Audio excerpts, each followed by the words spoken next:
1, 2, 3, action!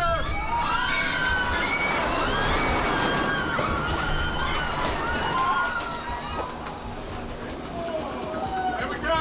Cut. Directing the season finale to House there's a lot of expectation that it's going to be something exciting. I think the audience has a certain desire to see something they wouldn't be expecting in the regular season. I think we all, as a team, have discovered that we're all happiest when it is ambitious.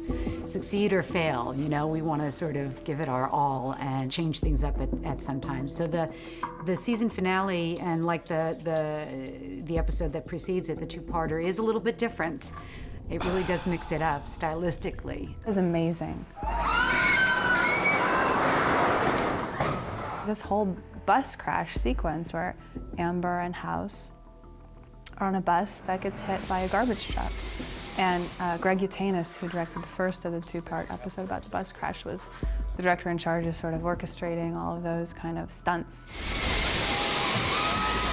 During prep for the episode, we storyboarded the sequence so that I could have everybody on the same page. We all knew exactly the elements that we need. Everybody would see the exact shots we need, so in terms of what would have blue screen, what would be real, what would be CGI.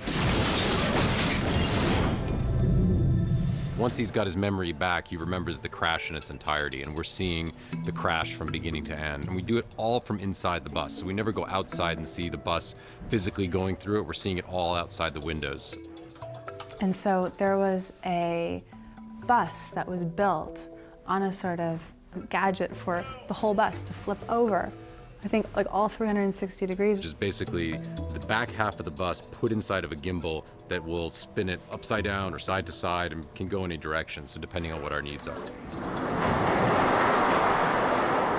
The rest of the bus is actually on the other part of the stage with a green screen curtain that surrounds the entire bus, so that when we look outside, we can put behind the actors some of the background plates that we've shot. And background plates are, for example, spinning, you know, whipping background and so forth. So everybody would be moving and reacting as such, and then in the background we'll put the blur of something whipping. Ready to remove the safety? Okay, clearing back, removing the safety clamps.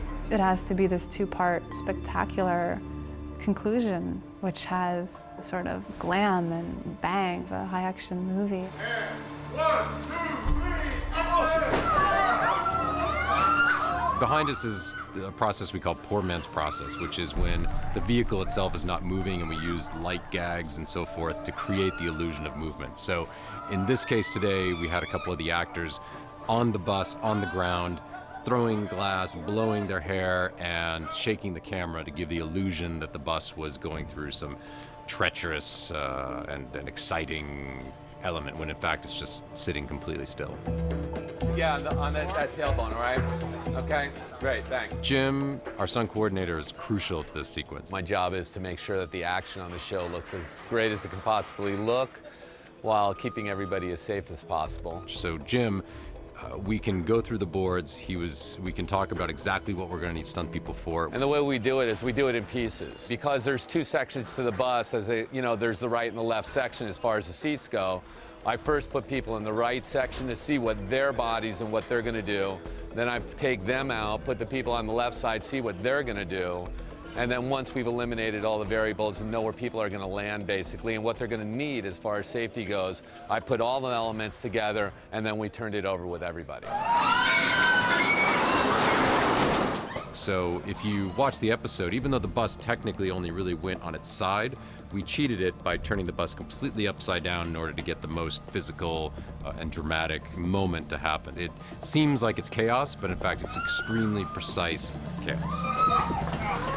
And of course, I wasn't in that part of the filming of the sequence, luckily, but I got to do a little bit of like them rocking it back and forth.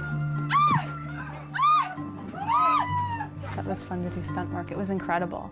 It was so incredible. The first time that they flipped the bus over and all the stunt people did their job, it was like everyone had gathered, all the writers came, everyone wanted to see this big spectacle. It was like you're a part of something really huge and really cool. Action!